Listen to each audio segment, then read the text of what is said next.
देखो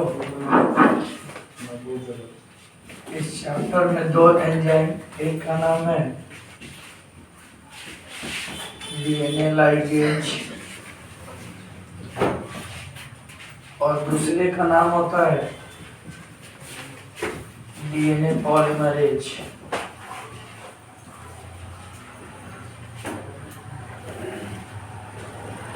ये क्या है? दोनों एंजाइम होते हैं, ये दोनों एक प्रकार के एंजाइम है। अब इसका काम क्या होता है? डीएनए लाइगेज का काम होता है जो ओकाजाकी फ्रेगमेंट होता है ना, याद आ रहा है क्या? अरे आवाज नहीं आ रहा है क्या? उतर जाए इस पर से क्या? ओकाजाकी जो फ्रेगमेंट होता है इसको जोड़ने का काम करता है कौन एंजाइम? डीएनए लाइगेज जो होता है बाबू, ये ओकाजाकी का जो टुकड़ा होता है ना, पार्ट इसको आपस में कनेक्ट करने का काम करता है। कौन सा काम करता है? जो ओकाजाकी का टुकड़ा होता है छोटे छोटे हिस्सों में होता है, इन टुकड़ों को आपस में जोड़ने का काम करता है कौन एंजाइम? DNA ligase. तो ऑब्जेक्टिव क्वेश्चन बोर्ड में बनता है और पूछा जाए कि कौन ऐसा एंजाइम रिस्पॉन्सिबल है, जिम्मेवार है ओकाजाकी के टुकड़ा को आपस में जोड़ने के लिए, तो क्या करोगे? DNA ligase.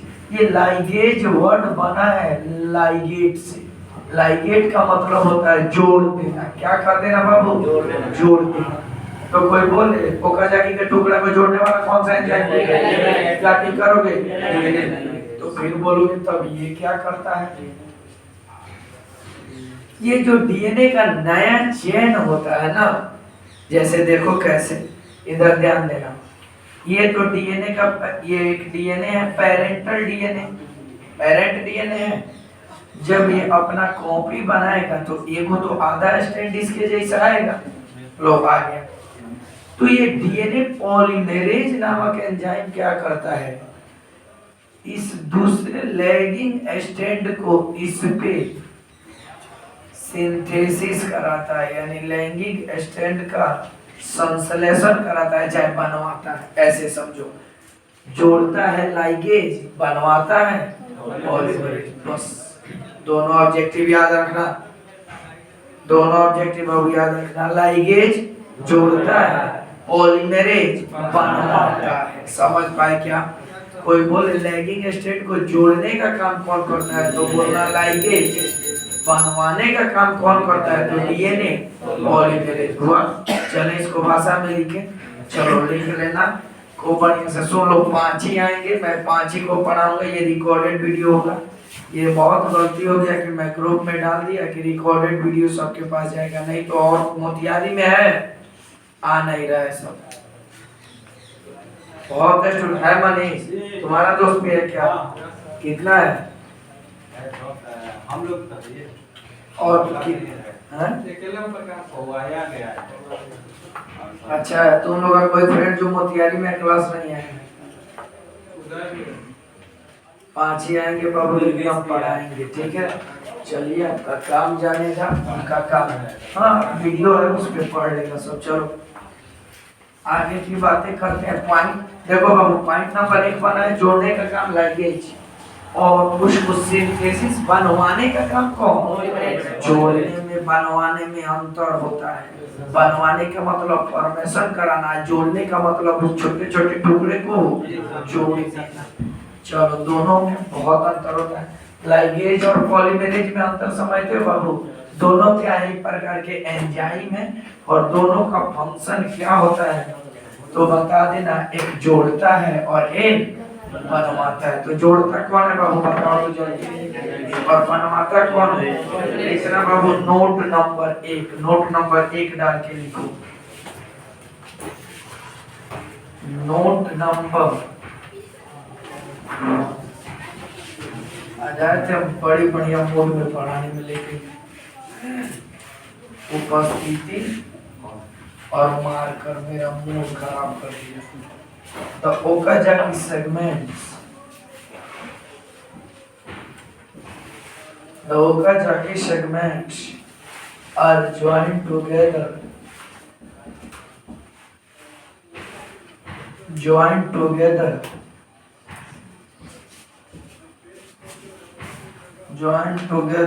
by an enzyme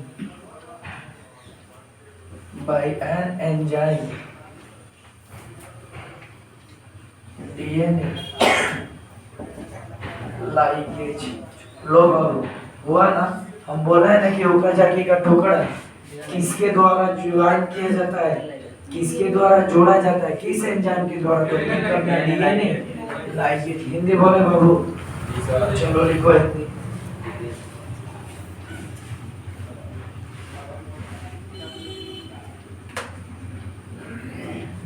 लिखेंगे ओकाजाकी के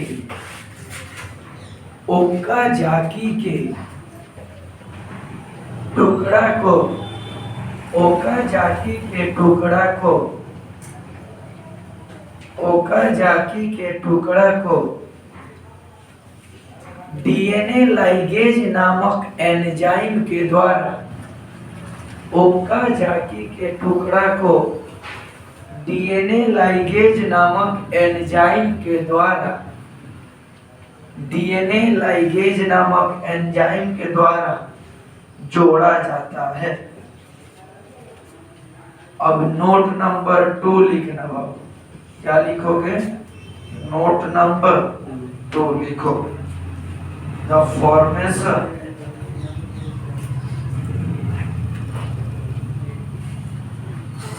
of new chains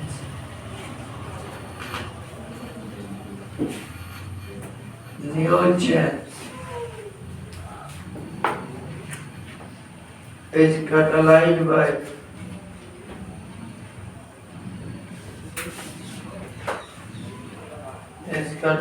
by an enzyme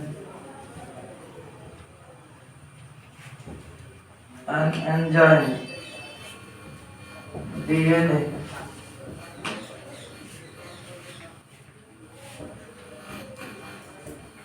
polymerase।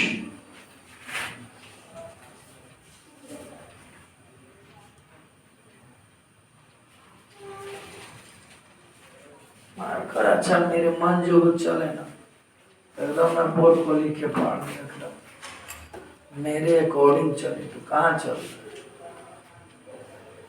खरखराने लगता है ना जब बोर्ड पे, तो लग रहा है बालू से दांत घिस रहा है। खरखर समझते हो? किरकिर हाँ, घष्टाना जिसको कौन बोला है? चलो देखो, नंबर 1 का काम था जोड़ देना, और पॉलीमेरेज जो है उसका काम देख रहा था फॉर्मेशन ऑफ न्यू चेन, यानी जो पुराने वाले को छोड़ के जो नया चेन बनता है ना, यानी इनडायरेक्ट में हमसे किससे बात कर रहा है? लैगिंग का। तो जो लैगिंग का सिंथेसिस होता है, फॉर्मेशन होता है, वो किसके द्वारा किया जाता है? DNA polymerase. हिंदी लिखेंगे,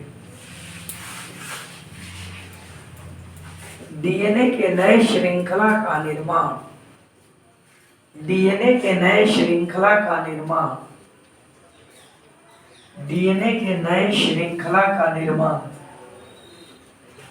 डीएनए पॉलीमरेज नामक एंजाइम के द्वारा डीएनए के नए श्रृंखला का निर्माण डीएनए पॉलीमरेज नामक एंजाइम के द्वारा डीएनए पॉलीमरेज नामक एंजाइम के द्वारा डीएनए पॉलीमरेज नामक एंजाइम के द्वारा किया जाता है। मैंने बाबू आपसे बोले कोई नए श्रृंखला, दैट मीन्स लैगिंग की लीडिंग। अरे लीडिंग तो होता ही है पुराना अपने पेरेंट्स से, लेकिन नया कौन होता है? लैगिंग की लीडिंग, अग्रज की फर्स्ट। तो उसी का बात हो रहा है। यहाँ से 2 ऑब्जेक्टिव आपका क्लियर हुआ। लाइगेज का काम जोड़ देना, पॉलीमरेज का काम फॉर्मेशन कराना न्यू श्रृंखला का, यानी बोलो तो न्यू चेन्स। यहीं पे खत्म हुआ आज का क्लास। इतना मस्त है ना, 2 घंटा पूरा पढ़ाते, मजा आ जाता। सुन लेना बाबू, ये चैप्टर हमको जब तक नहीं कोई अच्छा जब तक नहीं कोई आ रहा है ना, खटाक से इधर ही निपटा लेते हैं, ठीक है। पांचे आए, पांचे को पढ़ाएंगे, लेकिन आके मार्कर में स्याही डाल के रखना, ठीक है। और दूसरा बात, इस चैप्टर हम इधर ही निपटा ले रहे हैं, ज्यादा लोचा लगाने का जरूरत नहीं है। खटाखट हम थोड़ा कल से हम भी बाबू टाइम ले आएंगे, लेकिन कल से थोड़ा आपका भी सपोर्ट चाहिए। मैं 6:15 से पढ़ाऊंगा, क्योंकि चैप्टर बहुत जल्दी इधर निपटाना है। छुट्टी से पहले ही निपटा के एवोल्यूशन भी निपटाना है। सोच लीजिएगा टारगेट है, फिर देखते हैं क्या होता है। उसके बाद घास पात वाला चैप्टर एवोल्यूशन, एक में दो में बायोटेक्नोलॉजी, वही एक खींचेगा 10-15 दिन टाइम, बाकी सब देखते हैं। चलो आगे की बातें करते हैं। ये पॉइंट यहीं पे खत्म हुआ। अब देखना बाबू, एक बढ़िया क्वेश्चन है कि ये डीएनए है, ठीक है। चलो ये डीएनए, अब ये जो इसका रेप्लिकेशन होता है ना, यानी प्रतिकृति बनता है, तो रैंडमली नहीं बनता है। ऐसे मत समझिएगा कहीं से कहीं, कहीं से कहीं नहीं, पता है तो डायरेक्शन में बनता है। अगर लीडिंग बना तो उसका अपना दिशा है, और लैगिंग बना तो अपना दिशा है। कुछ याद आ रहा है क्या? लीडिंग बनेगा तो उसका डायरेक्शन 3 से 5 की 5 से 3, 5 से 3 की 3 से, खोलने का नहीं बनने का, कितना का होता है। और जो लैगिंग बन रहा है उसका अपोजिट होता है ना। अरे भूल गए क्या? भूल गया सब, आया पता है। सुनो, जो लीडिंग बनता है ये जो होता है बाबू, अब बोल रहा है क्या कि डीएनए का जो रेप्लिकेशन होता है ना, क्या डीएनए का जो रेप्लिकेशन होता है, यानी ये अपना जब कॉपी बनाता है, लोग कॉपी बनाना शुरू किया, बना दिया ना बाबू, कॉपी यहाँ बना दिया, तो ये वाला जो पहले बना है, मैं एक ही कलर से दिखा दिया, जो पहले बनता है उसको लीडी, और जो बाद में बनता है वो टुकड़ा। याद आ रहा है क्या? टुकड़ा टुकड़ा में उसको लैगिंग के नाम से जानते हैं, ठीक है। तो ये बोल रहा है क्या कि डीएनए का रेप्लिकेशन कहीं से नहीं हो जाता, मींस इसका निर्माण जो होता है ना चीज श्रृंखला का, ऐसा नहीं कि यहाँ बना, यहाँ बन गया, यहाँ बन गया, माने रैंडमली ऐसे नहीं होता, दिशा में होता है। रैंडम का मतलब होता है तीतर बीतर, इधर उधर। तो इसका निर्माण श्रृंखला जो बनता है वो कहीं कहीं नहीं बनता, दिशा की तरफ बनता है। 3 से 5 चाहे 5 से 3, यानी इसका एक ही मतलब है, जो इसकी श्रृंखलाएं बनती है वो दिशी को होती है, नॉन डायरेक्शनल नहीं होती, माने बिना दिशा का नहीं होती। कहीं बन गया वो कहीं बना, वो कहीं बना, बाद में जुट गया, ऐसे नहीं होता।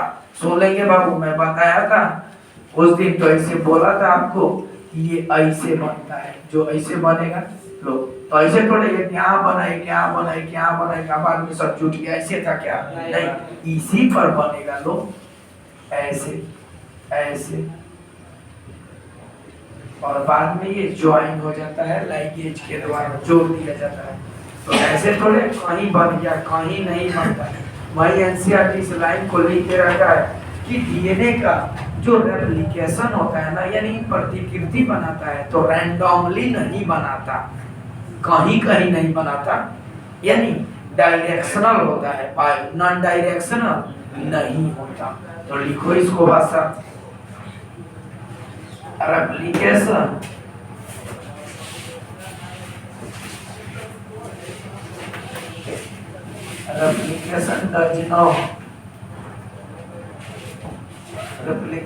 does not initiate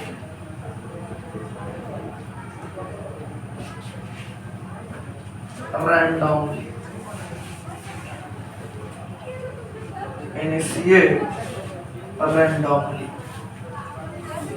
at any place in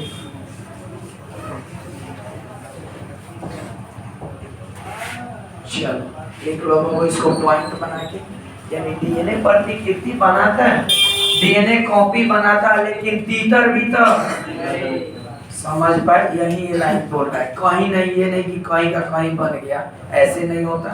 replication होता है लेकिन एक पर्टिकुलर जगह पे होता है। हिंदी बोले, हिंदी वाले बाबू हिंदी बोले क्या? लिखो हिंदी लिखो।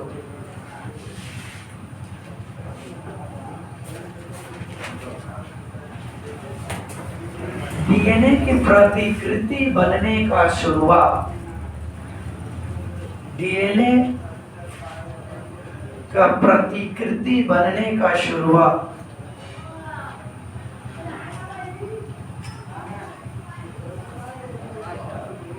तीतर भीतर में, मैंने समझ रहा हूं ना,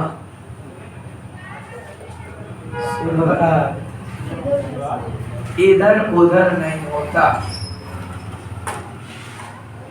इधर उधर नहीं होता।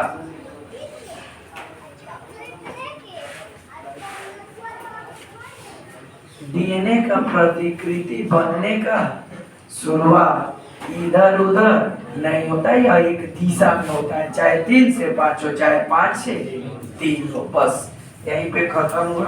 अब आगे की बातें करते हैं। हेडिंग डालना बाबू, ऑरिजिन ऑफ रेप्लिकेशन, बहुत बढ़िया टॉपिक है, देखो origin of replication.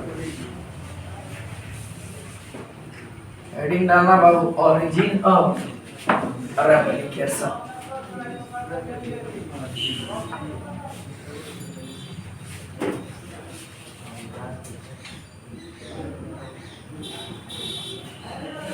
Origin of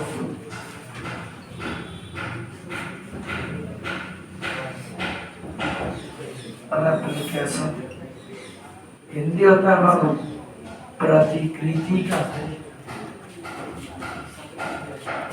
प्रतिकृति का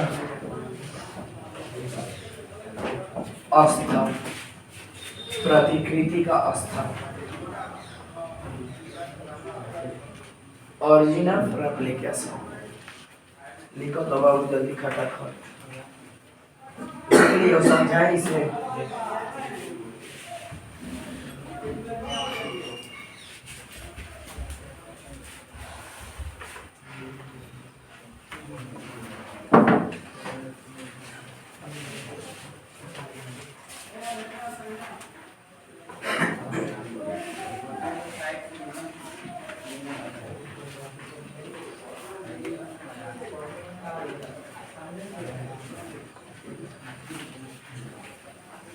सुनो इधर ध्यान देना, ऑरिजिन ऑफ रेप्लिकेशन क्या होता है, इसमें फोकस करना।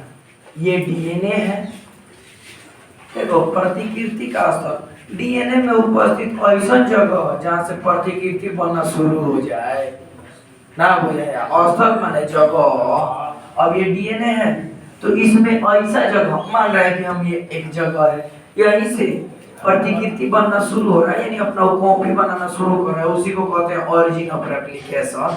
ऑरिजिन का मतलब शुरुआत,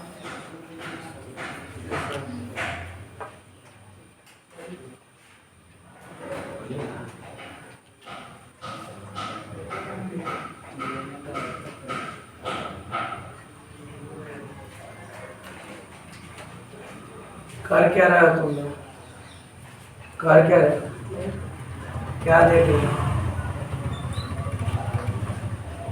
मोबाइल अंदर करो।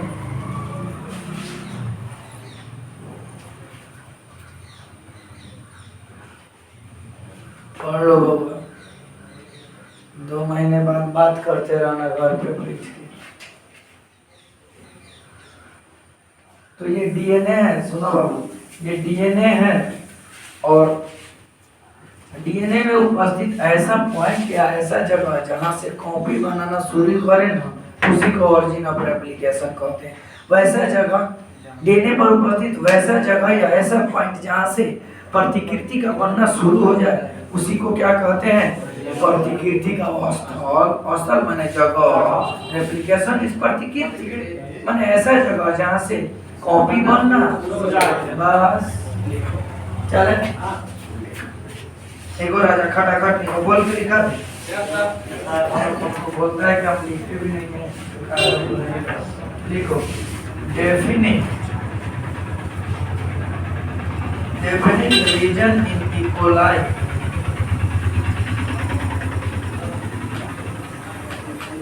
Definite region in E coli, E coli DNA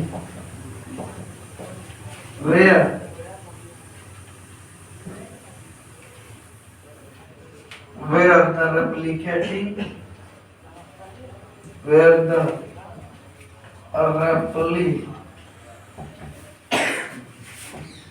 replication originates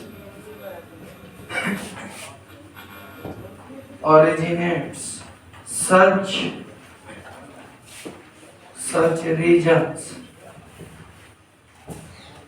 regions are termed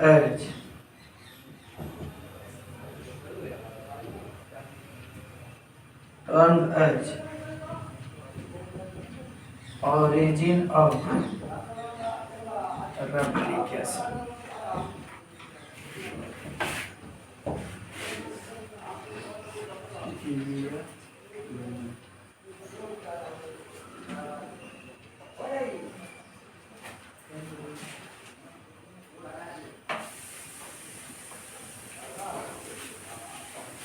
जल्दी करो बाबू, और पढ़ना है बहुत। हो गया बाबू, इसको समझा दिया ना? कोई दिक्कत है नवीन? कोई दिक्कत है बाबू? सीधे बोलना डीएनए पर खुद से इधर ध्यान दो। चलो, डीएनए पर उपस्थित ऐसा जगह जहाँ से कॉपी बनना शुरू हो जाए उसको क्या कहेंगे अखिलेश कुमार? क्या बोलेंगे? प्रतिकृति स्थल। देखो ना बाबू, स्थल का मतलब होता है जगह, ऐसा जगह जहाँ से कॉपी बनने का शुरुआत हो जाए उसी को कहते हैं। बस हो गया। हिंदी लिखो।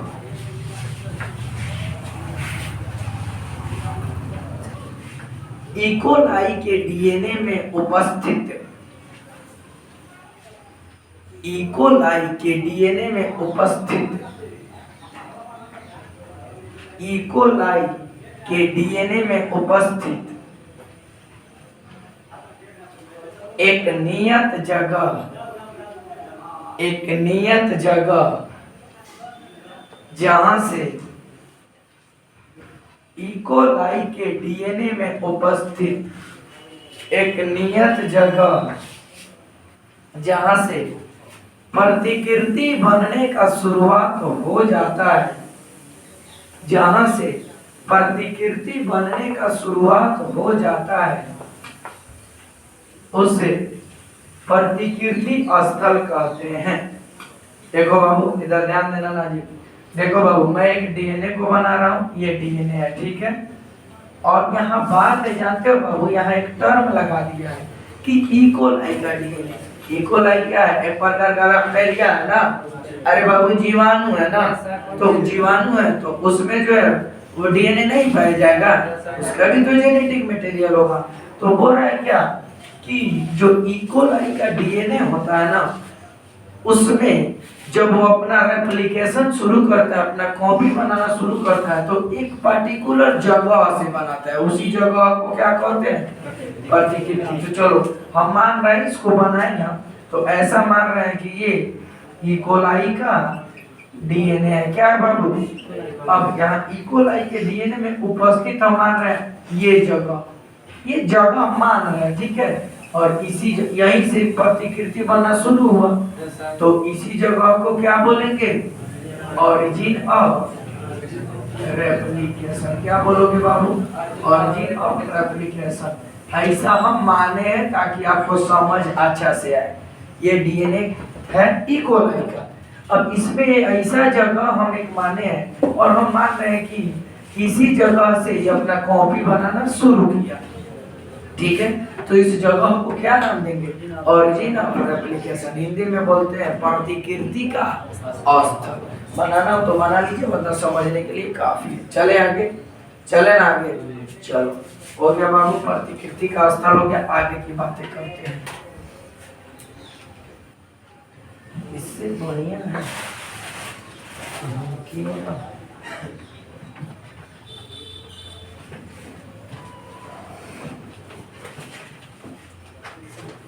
वो कौन लेके भाग गया?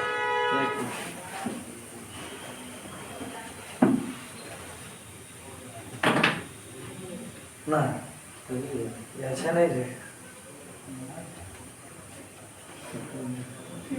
अच्छा है।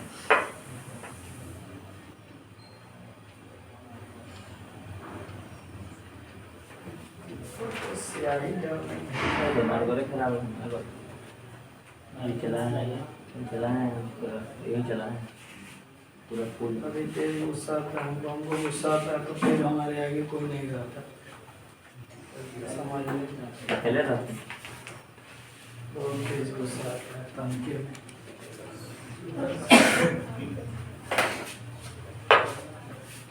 चलो इसको मिटाया जाए, आगे का बात अच्छा है ना मिटाने में, नहीं अच्छा वाइट हो जा रहा है। चलो बाबू, लाइगेज जो होता है उस एंजाइम के बारे में कमेंट बताओ तो जल्दी। जोड़ने का काम या तोड़ने का काम, और फिर बनवाने का काम कौन करता है? चलो आगे की बातें करते हैं, हो गया। और आगे एक एरो लगा के लिखना, in eukaryotes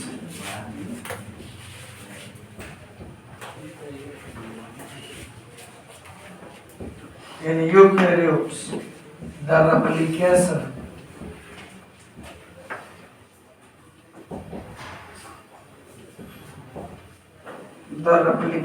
of DNA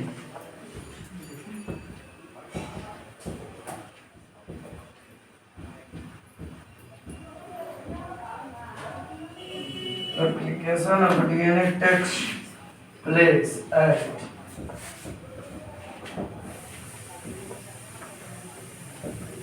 S phase of the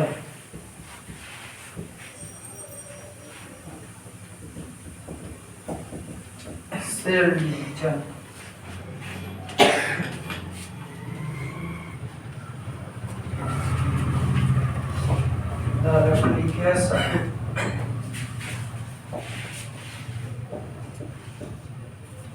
The replication of DNA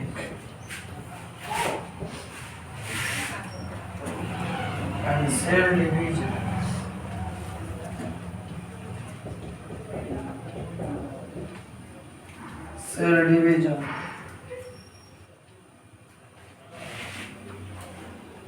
cycle should be highly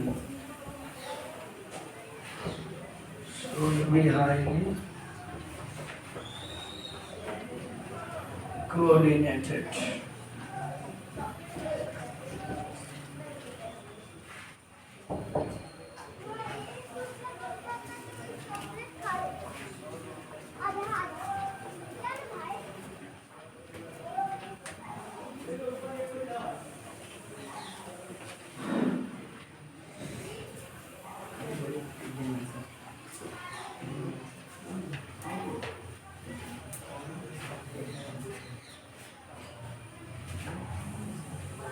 बहुत अच्छा टॉपिक है, सेल और सेल डिवीजन का टॉपिक है, तो लिख लियो बाबू, इसको समझाएं।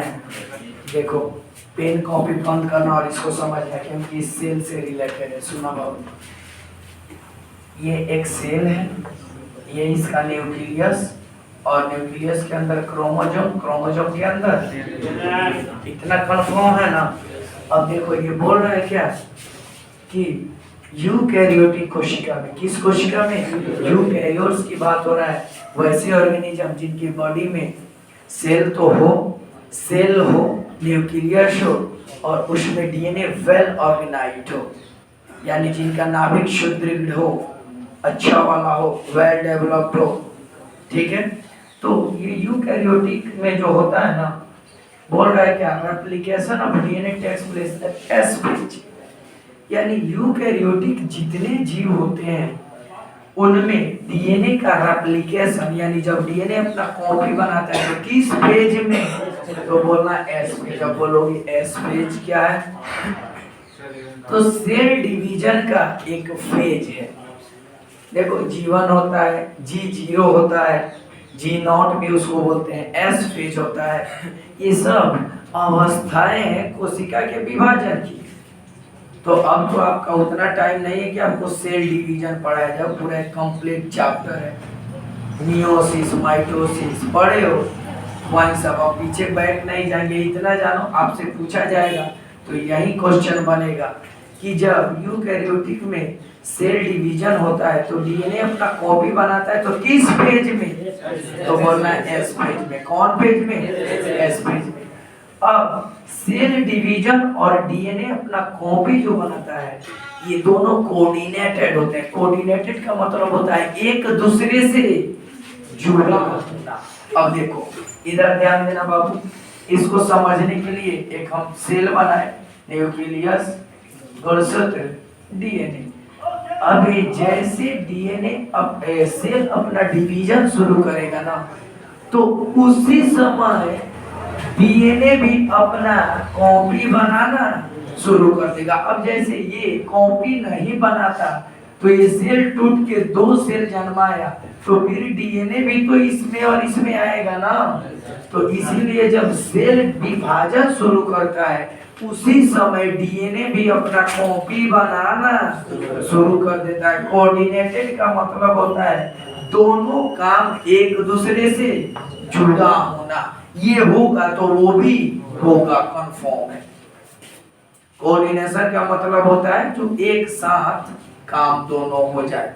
यानी उधर डिवीजन शुरू होगा ना, कोशिका बंटना शुरू करेगा, तो ये भी तो डीएनए का ही, कोशिका का ही पार्ट है ना, तो ये भी तो अपना बंटवारा शुरू करेगा।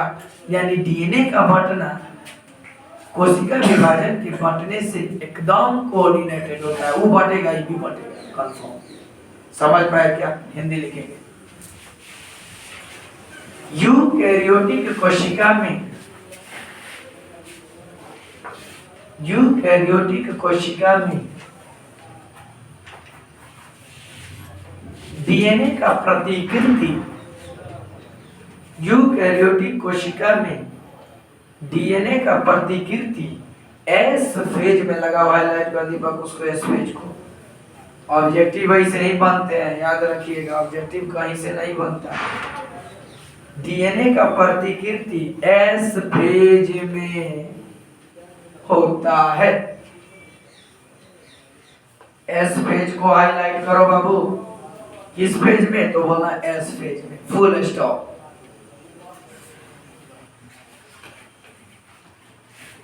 यूकैरियोटिक कोशिका में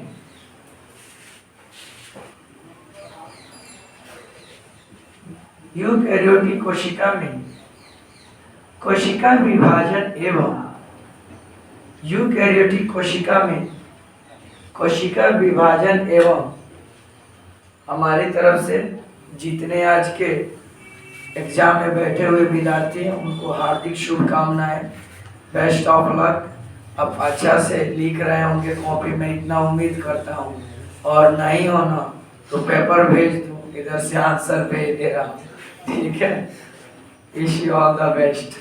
जो वीडियो देखेंगे उनके लिए हार्दिक शुभकामनाएं, और जो अभी निकल कर एग्जाम देने जाएंगे ऑफलाइन क्लास से उनके लिए भी हमारी ढेरों सारी शुभकामनाएं। चलो आगे की बातें करें। हाँ, क्या लिखा है? यूकैरियोटिक कोशिका में कोशिका विभाजन एवं डीएनए का प्रतिकृति, डीएनए का प्रतिकृति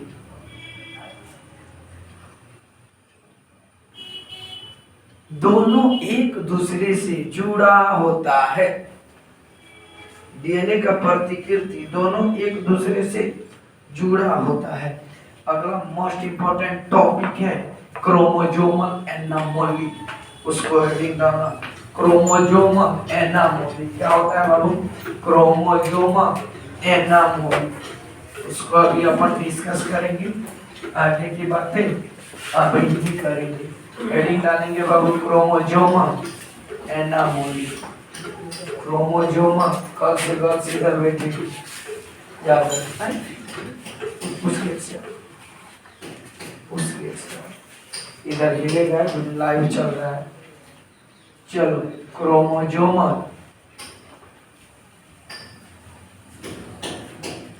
क्रोमोसोमल, कल से गर्ल्स इधर बैठेगी, एनामोली। हिंदी में हेडिंग डालेंगे बाबू गुणसूत्री समानता।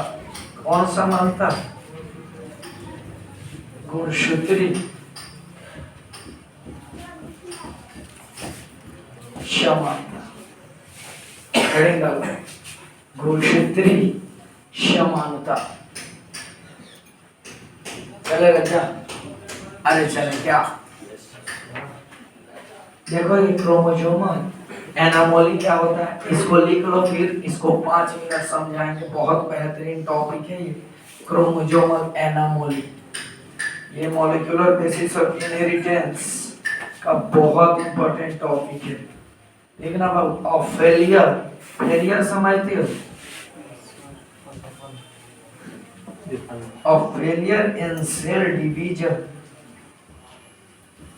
अच्छा राइटिंग लिखे और अच्छा लिखे, ग्लव्स पहनिए, नहीं लिखा इससे अच्छा। Of failure in cell division after DNA replication.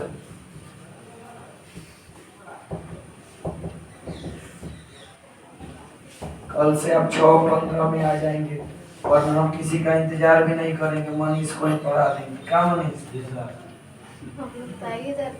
DNA replication नहीं बाबू, कल से हम भी आ जाएंगे। और इसको नहीं कोई है तो अभी खत्मा लेके अच्छा रहेगा। Results into chromosome.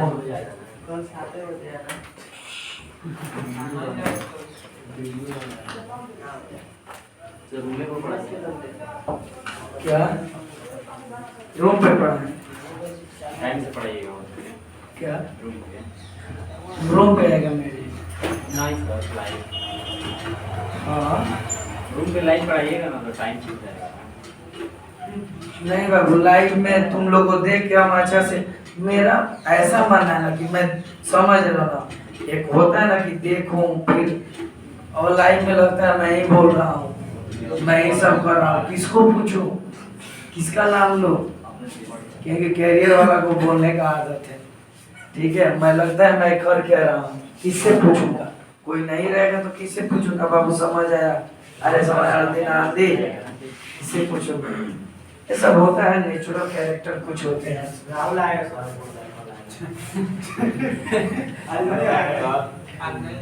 चलो बाबू, इसको लिख लो, फिर देखो कितना बेहतरीन एनसीईआरटी का चीज है, कैसे लिखा है। मास्टर चक्कर आ जाते हैं आप तो, स्टूडेंट तो ये लिखा क्या है लिख लियो ना। हिंदी बोले, हिंदी लिख लो, फिर इसको समझा रहे हैं। लिखना, डीएनए के प्रतिकृति बनने के बाद, डीएनए का प्रतिकृति बनने के बाद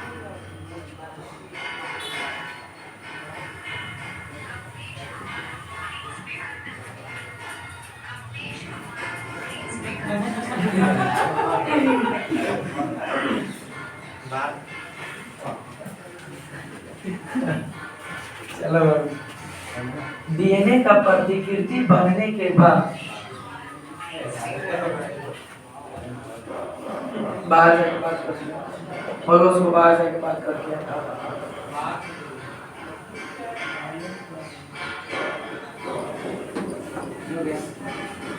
डीएनए का प्रतिकृति बनने के बाद कोशिका विभाजन में, कोशिका विभाजन में विफलता, कोशिका विभाजन में विफलता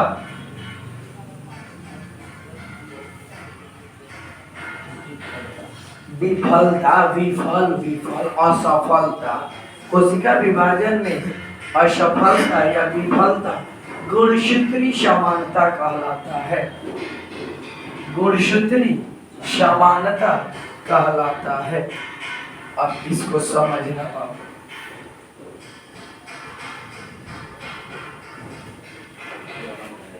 बहुत बढ़िया, इधर समझ लो राजा, इसको समझ लोगे ना तो बहुत ही लाइन का मतलब नहीं रह जाएगा। सुनो, कभी कभी होता क्या है, ये सेल, सुनो इधर ध्यान दो, ये सेल में फर्स्ट ईयर वाला से उठ जाओ, नहीं उसको बोलो पीछे जाके बैठेगा, पीछे जाके बैठो, बात क्यों कर रहे हो? ये सेल, ये न्यूक्लियस, ये क्रोमोसोम, फर्स्ट ईयर वाले जितने आके बैठ रहे हैं जगह की वजह से वो हल्ला नहीं करे, सेकंड ईयर को डिस्टर्ब नहीं होना चाहिए, या बात किए उठा के बाहर कर देंगे। ये सेल है। अब हुआ क्या बाबू, ये डीएनए तो अपना रेप्लिकेशन कर लिया, अब कोशिका विभाजन हो नहीं किया, फेल हो गया। अब बुझाया वह ऐसे समझ रहे एक्सेप्शनल चीज है, ऐसे समझो। कभी कभी क्या होता है, इंसिडेंस है, बोल दो ना कि फर्स्ट ईयर को बाहर रखने के लिए आईडी चेक करके एंट्री देने के लिए, बोलो तो ये होता है बाबू कि a failure in cell division after DNA replication, यानी प्रतिकृति डीएनए अपना बना लिया, कॉपी बना लिया, लेकिन सेल डिवीजन होकबे नहीं किया। समझ रहे हो? इसी को क्रोमोसोम एनामोली कहते हैं। मैंने समझो एक प्रकार का ये जस्ट लाइक फेलियर है, यानी डीएनए तो अपना काम कर लिया। पहले था कि ये हम बताए थे कि ये बटेगा तो ये भी अपना कॉपी बनाएगा। अब हुआ क्या कि अपना कॉपी तो बना लिया, लेकिन इनसे अपना काम नहीं हुआ, फेल हो गए। इसी को कहते हैं क्रोमोसोमल एनामोली। समझ पाए क्या? डीएनए अपना काम अच्छा से किया, लेकिन सेल डिवीजन नहीं हुआ। तो एक क्वेश्चन बनता है कि जब सेल डिवीजन नहीं हुआ तो उसमें डीएनए का कंटेंट बढ़ जाएगा, नहीं बढ़ेगा क्या? अरे ये सेल है, ये डीएनए अपना कॉपी बना के और बना लिया डीएनए को, लेकिन सेल डिवीजन ही नहीं हुआ, डिवाइड ही नहीं हुआ, कोशिका का कोई विभाजन नहीं हुआ। तो क्या सेल वो डीएनए कंटेंट बढ़ जाएगा ना कोशिका के अंदर। तो समझ लीजिएगा बाबू, क्रोमोसोमल एनामोली क्या होता है? डीएनए और सेल दोनों एक साथ डिवीजन करते हैं, यानी डीएनए अपना प्रतिकृति बनाता है और सेल अपना डिवीजन करता है।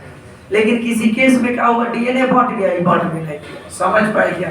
वही तो क्रोमोसोमल एनामोली। समझ पाए? आगे चले राजा, हिंदी बोलती है क्या? हो गया ना? चलो आगे भी बातें करते हैं।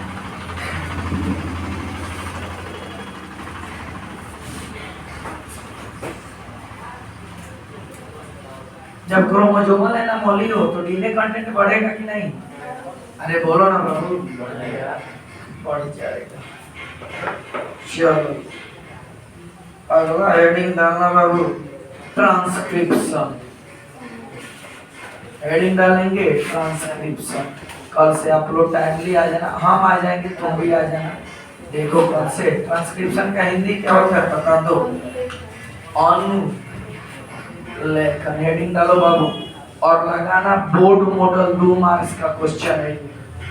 बोर्ड मॉडल लगा लो, बोर्ड मॉडल 2 मार्क्स क्वेश्चन। सुनते उठते एग्जामिनर इसको पूछता है, ट्रांसक्रिप्शन, ट्रांसलेशन, अनुवाद और एक अनुलेखन। हिंदी कितना टफ है। लिखेंगे बाबू, the process of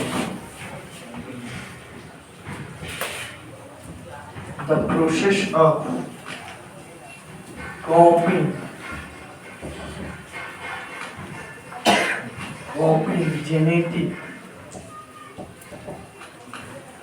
genetic information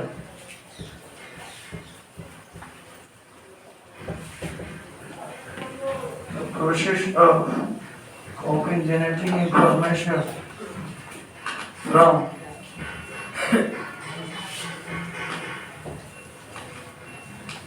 one strand of the DNA into RNA.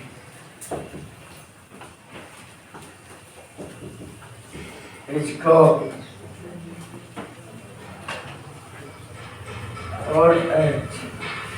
Transcription. देखो बाबू, ये पुराना कहानी है, बता चुके हैं, सीधे बताया डीएनए से एमआरएनए का बनना क्या कहलाता है, और एमआरएनए से प्रोटीन का बनना। बस तो यार ट्रांसक्रिप्शन पढ़ रहे हो तो इतना ज्यादा कुछ है आपके दिमाग में एकदम सेट होना चाहिए। जब डीएनए से एमआरएनए का निर्माण हो जाए, इस प्रक्रिया को क्या कहते हैं? अनुलेखन। अरे नहीं कहते क्या रहता? आवाज ना, देखो हिंदी लिखो, इसमें कुछ नहीं है, वो वही तो है, वैसी प्रक्रिया जिसमें सीधे डीएनए से आरएनए बन जाए। देखो तो आरएनए, अब एमआरएनए नहीं लिखा है एनसीईआरटी, लेकिन है तो भी आरएनए ही ना, एमआरएनए तो भी आरएनए ही है। अगर आरएनए बन रहा है डीएनए से, इस प्रक्रिया को क्या कहते हैं? ट्रांसक्रिप्शन। हिंदी लिखेंगे बाबू, वैसी प्रक्रिया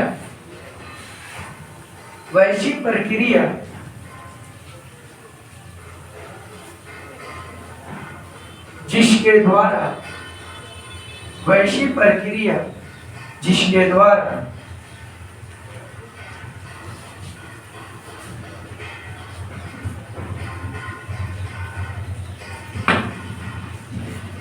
डीएनए के एक स्ट्रैंड से वैसी प्रक्रिया जिसके द्वारा डीएनए के एक राजुक से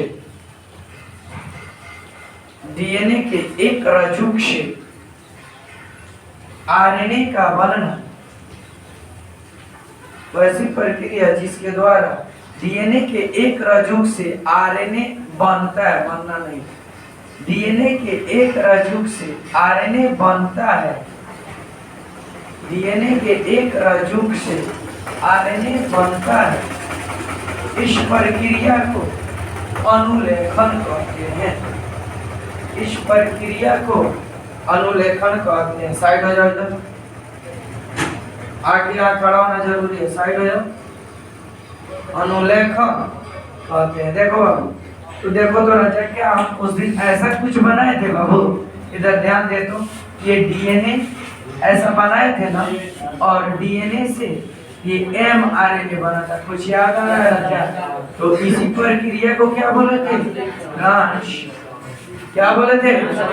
ट्रांसक्रिप्शन। तो बना लो ना, कहीं एक लाइन लिख लो, सबसे बेटर है, सबसे बेटर है डीएनए से एमआरएनए का बनना। अरे है एमआरएनए, चाहे कौन आरएनए है, तो आरएनए ही ना, बस वही खत्म हुआ आपका।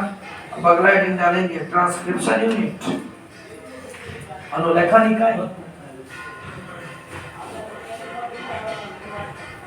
Transcription unit. कल से आना बाबू, 6:15 में हम किसी का इंतजार नहीं करेंगे। नहीं आओगे तो बेंच को ही पढ़ा देंगे, नहीं तो वीडियो बना देंगे।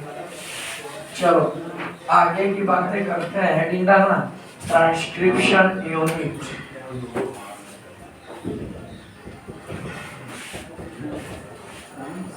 ट्रांसक्रिप्शन यूनिट हिंदी लिखेंगे बाबू, अनुलेखन इकाई। कौन इकाई?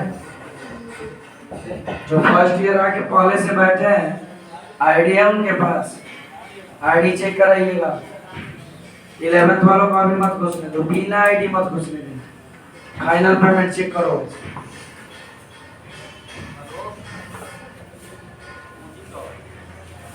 चलो हुआ बाबू, हेडिंग डालना अनुलेखन इकाई। हो गया ना? हुआ। अब देखो बाबू, जो ट्रांसक्रिप्शन होता है ना, डीएनए जब एमआरएनए का फॉर्मेशन करता है तो इसके कुछ यूनिट्स होते हैं। एक होता है स्ट्रक्चरल जीन, और एक होता है, नाम सुने हो, प्रमोटर। नाम नहीं सुने हो? प्रमोटर, स्ट्रक्चरल जीन, और एक और होता है कौन? टर्मिनेटर। तो ये डीएनए के ही, अब मैं थोड़ा ये मैकेनिज्म ऐसे समझ नहीं आएगा, चलो साइड हो जाओ, पीछे जाओ। आगे गेट पर खड़ा होता है सब बिना मतलब का। इधर ध्यान देना बाबू, मैं ये मान रहा हूँ ये डीएनए है, ठीक है? मैं ऐसे ही रैंडमली मान रहा हूँ, ठीक है? अब इस डीएनए में ये इतना जगह हम मान रहे हैं कि यहीं से प्रतिकृति बनना शुरू हुआ, यानी ऑरिजिन ऑफ, याद आ रहा है क्या? Origin of replication. कौन क्वेश्चन बाबू? Origin of replication. अब देखो बाबू, ये ऑरिजिन ऑफ रेप्लिकेशन है राजा। अब यहाँ से इसमें 3 होते हैं। ये होता है, ये जो जगह होता है ना, इसको बोलते हैं प्रमोटर, और ये वाला जगह होता है टर्मिनेटर। का मतलब होता है एकदम कोने वाला, जहाँ एंड हो जाए जाके, यहाँ से शुरू होगा, यहाँ एंड होगा, और बीच में होता है स्ट्रक्चरल जीन। यानी ये जो डीएनए जो है अपना कॉपी बनाता है ना, तो कॉपी बनाने का ये ओरिजिन ऑफ रेप्लिकेशन होता है। इसमें 3 इकाई होती है, यानी कॉपी ऐसे ही नहीं बनता, इसकी 3 इकाइयां होती है। एक होता है प्रमोटर, एक होता है लास्ट में टर्मिनेटर, और बीच वाला होता है स्ट्रक्चरल जीन। प्रमोटर को हिंदी में क्या बोला है, देखो तो, उनायक संरचना जी, और इसको बोलते हैं समापक। माने यहाँ से शुरू हुआ, ये बीच वाला यहाँ खत्म हुआ। यानी जब रेप्लिकेशन होता है ना, डीएनए अपना कॉपी बनाता है, तो ये जो ऑरिजिन ऑफ रेप्लिकेशन होता है, जहाँ से प्रतिकृति बनना शुरू होता है, उसके 3 इकाई होते हैं। एक होता है जहाँ से शुरू, ये बीच वाला, और यहाँ क्या हुआ बाबू, आके खत्म हुआ। इसको बोलते हैं प्रमोटर, इसको बोलते हैं स्ट्रक्चरल जीन, और इसको बोलते हैं टर्मिनेटर। टर्मिनेटर का मतलब लास्ट में जहाँ जाके ये प्रोसेस बंद। समझ पाए क्या? इसको लिखे यहाँ, लिखा दे, 1 मिनट लगेगा। नहीं लिखा है, जब समझा दिए तो लिखाना जरूरी है ना बाबू। हटाओ ये लोग को यार।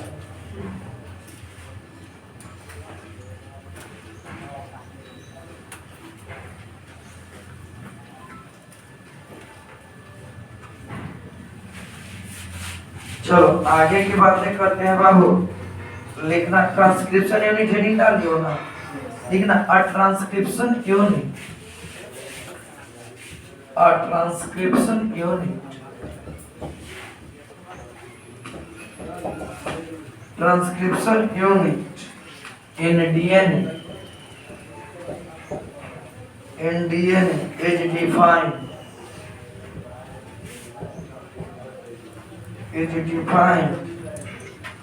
primarily by the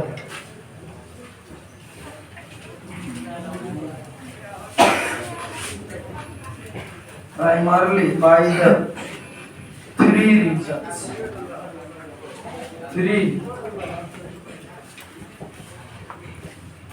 regions in the DNA। अब एनसीईआरटी का फिगर है, इसको कल हिंदी लिख लो, कल आओगे तो बाबू 1.5 घंटा का क्लास इसी पे चलेगा कड़ा चूर। उसके बाद ये आगे की बातें करेंगे।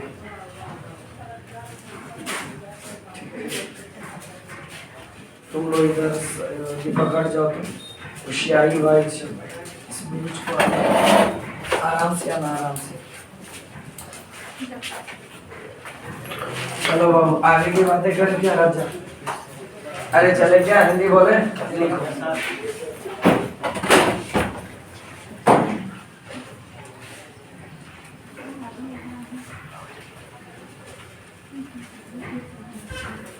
डीएनए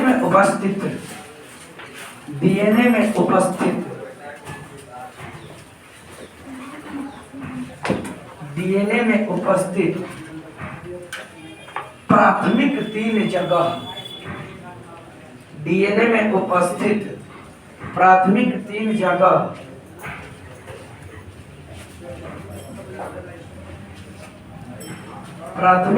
जगह को अनुलेखन इकाई कहते हैं। प्राथमिक 3 जगह को अनुलेखन इकाई कहते हैं। प्राथमिक 3 जगह को अनुलेखन इकाई कहते हैं। नंबर 1 था बाबू प्रमोटर, नंबर 2 स्ट्रक्चरल जीन, और नंबर 3 कौन था बाबू, टर्मिनेटर। एक जहां से शुरू हुआ और बीच वाला संरचना वाला जीन, और तीसरा जहां जाके खत्म हुआ। यानी जब डीएनए अपना कॉपी बनाता है ना, तो उसकी 3 इकाई उसमें महत्वपूर्ण होते हैं। एक जहां से कॉपी बनना शुरू हो, दूसरा संरचना वाले जीन, और तीसरा जाके जहां कॉपी बनना बंद होता है। समझ पाए क्या बाबू? कोई दिक्कत हुआ? हार्ड चैप्टर है लेकिन फिर भी दिक्कत नहीं होने देंगे, ठीक है ना? आना कल से 6:15 से आपका क्लास चलेगा, पूरा 1 घंटा 50 मिनट पढ़ाएंगे। ये चैप्टर 3 दिन में 4 दिन में निपटाना है। फिर इस पूरे महीने में कम से कम 9 या 10 चैप्टर तक जाना है। सोचिएगा, क्लास बंद नहीं है कि गलत र्यूमर ना फैलाएं। सुनेंगे, कैरियर क्लास का दोनों बैच 12th वाला खुला है, आप पूरी तरह से आश्वस्त रहें।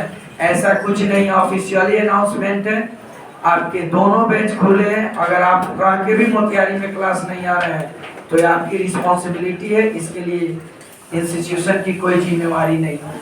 जिनका एग्जाम बाहर है उनका रिकॉर्डेड वीडियो है, वो डाल दिया जाएगा, ठीक है, और आप इसे पढ़ लेना।